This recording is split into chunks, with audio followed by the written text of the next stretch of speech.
Alright, one of the things that we typically would have done that we didn't do during this COVID year was a lab on why things float and calculating the density of an object, hands-on. One thing that I wanted you to realize was that an object floats when its density is less than that of the fluid that it's in. So if we're talking about floating in water, an object floats when its density is less than water, less than 1. It doesn't depend on how heavy that object is. It only depends on its density. Okay. Now, if we use a more dense fluid like salt water, okay, objects can float in salt water that wouldn't float in fresh water. Now, these aircraft carriers, I believe, can float in gold. And what makes their density so low, even though they're very, very heavy? Okay, the reason that their density is low enough is that they're also very, very big. They can displace a large amount of water, and we'll get more into that later. Okay, some bad pressure jokes. So here, I'll let you read these. So terrible pressure jokes. All right. So a vise is very good at creating pressure if you squeeze an object in between it. Okay, so why does a pinch hurt more than if somebody grabs your arm with their whole hand, if they take their 2 fingers and they pinch the skin? The reason it hurts more is because you're concentrating that force on a much smaller area. Okay, and that force on a smaller concentrated area is known as pressure, is increased pressure, and that is why it hurts. So the equation for pressure is pressure equals force over area. Okay, P equals F over A. Okay, so the force applied divided by the area over which that force is applied. Okay, making this number really, really small means dividing by a small number makes a big number. So when you make the area really small, you make the pressure really big. Okay, so P equals F over A. Force is measured in newtons, just as before. Okay. Area is measured in meters squared. Okay. And when you divide a newton by meters squared, you get a newton per meter squared, which is also known as a Pascal. Okay, named after Blaise Pascal. Okay. So you'll often hear pressure mentioned in pascals, or in America, PSI is a very common unit of measurement of pressure. It's what your tire pressure is filled to. Okay, what is the pressure created by applying 50 newtons of force? Okay, using your 2 fingers or using your whole hand. Okay, well, we'll use our I usually have these problems worked out ahead. I didn't have this one worked out. So using your fingertips, pressure equals force, which is 50, over area, which is 0.0002, gives us a pressure of 250,000 newtons per meter squared, or newton or pascals. Okay, using your whole hand in a much larger area, okay, we get 50 divided by 0.016, and we get only 3,000 newtons per meter squared, or Pascal. So using your fingertips generates a whole lot more pressure. Alright. Now if I can.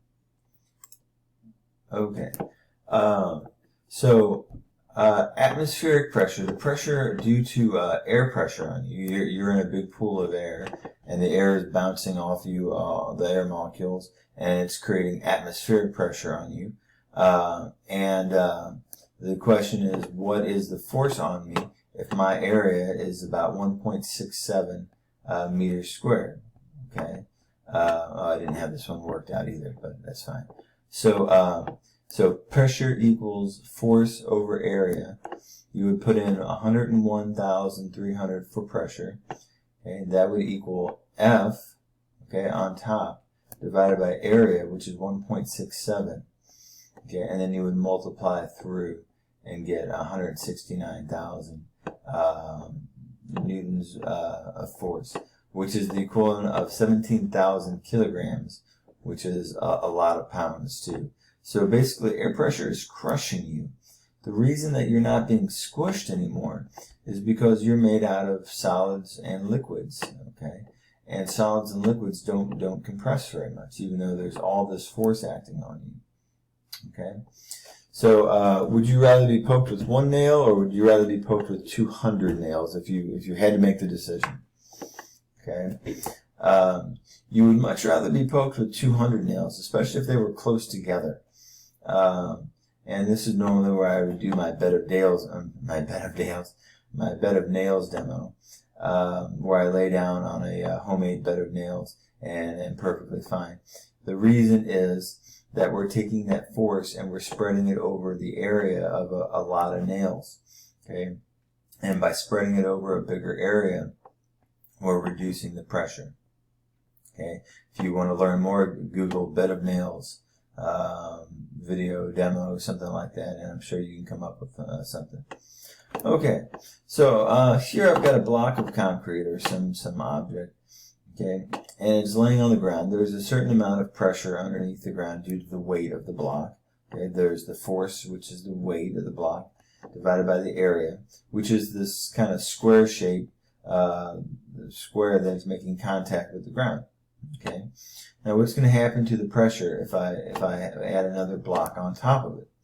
Okay, well, if I double the force, okay, and I keep the area of the same because this square didn't change, then I double the pressure. Okay, twice the force, twice the pressure. Okay, what's going to happen if I take that same block now and I lay it next to it? What's going to happen to the pressure underneath this block? Well, one, kind of some common sense would dictate that the pressure under this block isn't going to change. Okay, it's going to be the same. But we can also look at it in terms of physics and mathematically and approach the same thing. So I still have twice the force, okay, but I also twice the area. Now the area of contact is 2 of these blocks.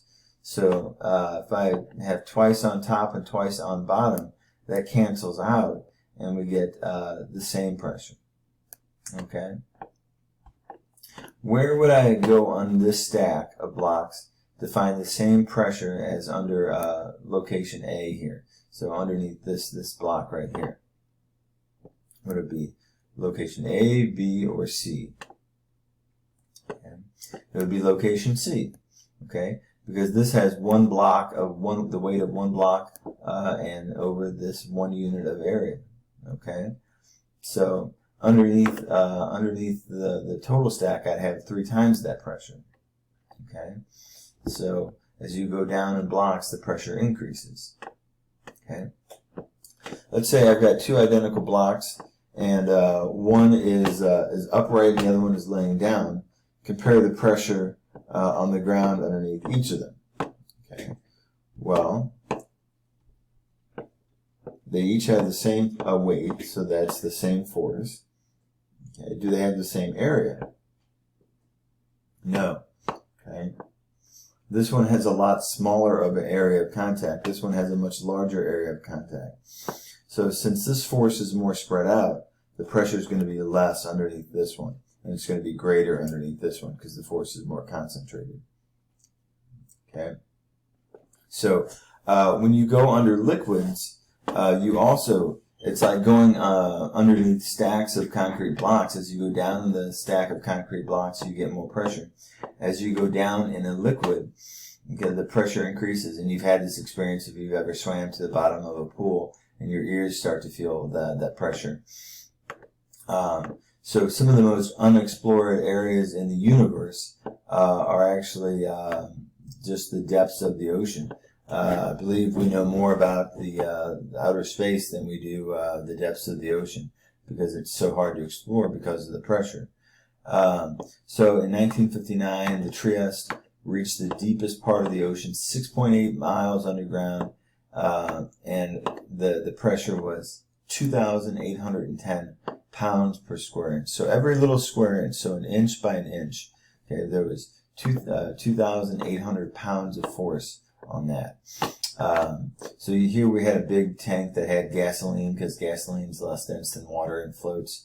And this is where the actual crew was. And this is a zoomed in picture of the crew's pod. And so I believe the story goes that they sprung a leak and they were losing gasoline and that they barely made it to the top. Wouldn't that be scary? Okay. So the next bit is basically there's pressure under a fluid too. When you're in a gas or liquid, like under a pool of water, there's pressure on you too, and it works the same way. So if we have pressure equals force over area, okay, if I was looking at the bottom of this container, so filled with water, the force would be the weight of the water, and the area that we're going to be looking at is the bottom of the container. Okay. And oops, there we go. There's where it says that. And so compare the pressure at the bottom of both containers. Okay, here we've got one stack of water, and here we've got the container completely full. We've got two stacks of water. Okay, so if we're looking at the pressure at the bottom of the container. Okay, well, I'm going to have 2 times the force because I've got twice the weight of the water. Okay, so there's going to be twice the pressure at the bottom. If you have twice the amount of water above you, excuse me, you're going to have twice the pressure on you. Okay, just like if you had stacks of concrete blocks, there's going to be twice the pressure under this stack of blocks than there is under this stack of blocks. Block. Okay. So let's say we have 2 aquariums filled to the same level. The right has twice the bottom area. So basically this is 2 of these tanks kind of stacked one next to each other. And I asked which one of these tanks of water is going to have more pressure at the bottom. Okay. Well, and this tank has the weight of 1 chunk of water, and it's got the area of 1 aquarium. Okay. This has got the weight of 2 chunks of water and the area of 2 chunks of or 2 aquariums. So I'm going to be basically taking twice the weight, dividing it by twice the area, and I'm going to get that the pressure stays the same. So the pressure doesn't depend exactly on how much water there is. It depends on how high the water is. Okay, it doesn't depend on the total amount of water. It depends on the height of the water, as we saw in the previous example. Okay, so this was the example. We had the same pressure underneath each one of these. Okay, so the pressure in a fluid doesn't depend on how much fluid there is, just the depth. Okay. Both aquariums have twice the water as the aquarium on the left. So this has twice the water as this one, and this has twice the water in this one. Compare the pressures at the bottom. Okay. Well, this one has twice the weight of the water, and it has the same area, so it's going to have twice the pressure at the bottom. Okay. And this one we just talked about. It has the same pressure. So the key thing here is that I've got twice as much water above this floor, so I've got twice the pressure. Okay, is how that's going to work. Okay, so this has twice the pressure. Okay, this has the same pressure as the left one. Okay, so here's how to calculate the pressure. You do not need to be able to do this. I'm going to go through this quickly. So this is how to calculate the pressure anywhere in a fluid. Okay, anywhere in a fluid. So starting with our basic definition of pressure, pressure equals force, which is in our case weight, okay, divided by area. Okay, and weight equals mass times gravity. Okay, so m times g. Okay, now mass equals density times volume. Okay, so if I substitute in mass for density times volume, look at that animation. Okay, and then I consider that volume is really base times height, or area times height. Okay, base or area times height. Okay, we stick that in, make that even longer. So area times height. We see that the areas cancel out. Okay, and the areas cancel out, and we get that the pressure equals density times gravity times height. Okay, DGH or DHG, density times height times gravity. Okay, usually it's DGH, gravity times height. Okay, so this is an equation you'll want to be familiar with. So the pressure in a fluid depends on three things. It depends on the density of the fluid. Is it water, or is it is it air, or is it gasoline, or is it any number of other liquids? Okay. It depends on gravity, so we're always going to be on planet Earth, so I can't see that changing from 9.8. Okay. And height. Height means the amount of fluid above you. Okay. So how high is the fluid above the point that you're looking at? Okay. What does not matter is how much the total amount of water in the container. Okay. The shape of the container doesn't matter, and the area of the container. Because remember, the area canceled out. Okay, so the area doesn't matter. So pressure just equals dGH. Okay. Now there's even pressure, even if you're not at the bottom of the container. Okay, even if you're not at the bottom of the container, there's still pressure. Okay, even if you're a chunk above it. Okay, think about the stack. There's still pressure here, and there's still pressure here. Okay, even if that's water, okay, there's still pressure here, and there's still pressure here. So you can feel that pressure even if you're not touching the bottom of the pool. Okay, if you're near the bottom of the pool or whatever, you can still feel that pressure. Okay, so you can think of this as each cube of water. So if this is a stack of water cubes, okay, each water cube has got to hold up the water cubes above it. So this water cube here has got to hold up, this point right here has got to hold up 2 cubes. This point right here has got to hold up 3 cubes. So that each, as you go down, you have to hold up more and more cubes of water, and the pressure increases as you go down. Okay. Now the pressure here, okay, is the same as the pressure here. Okay. It doesn't depend on how much water there is below you. Okay, the question is, the answer is the pressure depends on how much pressure there is, how much water there is above you. Okay, so if we compare these two aquarium tanks and we look at the pressure at this red dot, okay, the red dot is going to have the same pressure. Both red dots are going to have the same pressure because there's the same amount of water above that dot. Okay, the same height of water, not amount of water, I should say, because it doesn't matter the amount of water. It depends on the height of the water. Okay, that's all that matters. Okay, now what about now? Okay, which of these has a greater pressure? Which dot has a greater pressure? Okay. Well, the answer is it's the same, because the pressure only depends on the height of the water above the point. Okay, and they still have the same height of water above them, so it would be the same. So if I ask you a question like this, okay, which pool would you feel more pressure in? Okay, a tall, skinny pool if you were at the bottom, okay, with a little bit of water in it, but a large height, okay, or a big pool that's more shallow. Now, this pool has a lot more water in it, but it doesn't have the height. Okay, which one is going to give you more pressure? Okay, the answer is the tall, skinny one. It doesn't depend on the amount of water; it just depends on the height of the fluid above you.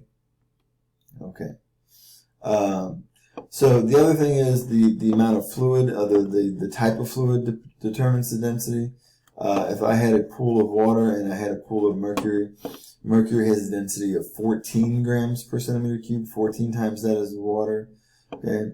If I were to look at the pressure at the bottom of this pool, okay, it would be 14 times as much as the pool of water, because mercury is a lot more dense. Okay. What is the pressure 3 meters below the surface of a pool of water? The density of water is 1,000 kilograms per meter cubed. So that is the density of water in the units. Now, when you use this equation, P equals dGH, okay, the density has got to be in kilograms per meter cubed. So make a note of that. The density's got to be in kilograms per meter cubed. The reason for that is gravity is in meters per second squared. Okay, so we need to have our units work out, and gravity's already chosen the units for us. Okay, and that's going to give us units of pascals at the end. Okay, so 1,000 times g, which is 9.8, times the height, which is 3, and we get 29,400 newtons per meter squared, or pascals. Okay, a similar problem. What's the depth of water, or the depth, or what's the pressure 3 meters under the surface of a pool of gasoline? Okay, the total pool depth is 6 meters. Okay, and the density of gasoline is 680. Okay, so I'm trying to trip you up here, by the way, by giving you this. The total depth of the pool is 6 meters. It doesn't matter that the pool is 6 meters deep. All that matters is that we're trying to find the pressure 3 meters below the surface. Okay, so the height is 3 meters above me that I'm trying to find. So so D is 680 because it's gasoline. Okay, which is less dense than water, times 9.8 times 3 for H, and we get 20,000 pascals. So the pressure is less under the pool of gasoline than it is water. Water is 29,000. Gasoline is just 20,000 because gasoline is less dense. Okay. So some things that I'll probably try to trip you on in multiple choice questions. Okay. Size and shape do not matter. Okay. It only matters if we're talking about water. Okay. If we're talking about water, it only matters the height of the fluid above you. All of these people would feel the same pressure. Okay. The shape of the container doesn't matter. The fact that it's diagonal, okay, doesn't matter. Okay, this one's just kind of normal. Okay, it doesn't matter the amount of water on the sides. Okay, it only matters the height, and it doesn't matter how much water is below you. Okay, these people would all feel the same pressure. Okay, compare the pressure at points A and B. So point A and point B. Where would there be the greater pressure? Okay, what I've been trying to beat into you is they have the same height of the fluid above them. Okay, so that means that there's going to be the same pressure. Okay, so if I were to put a little plate right here, it would have the same pressure pushing it to the right, and it would have the same pressure pushing it to the left. Okay, which means this plate wouldn't move, which means that these water levels wouldn't change. Okay, so water seeks its own level is a way of saying this. So if you've got different shapes or whatever, water will get to the same height on both sides of the tube or a weird container or whatever. So this is a picture showing a device that's meant to illustrate that. All of these are at the same level. Now, truth be told, these are actually just a little bit higher, and that's due to something called capillary action. These look a little tiny bit higher.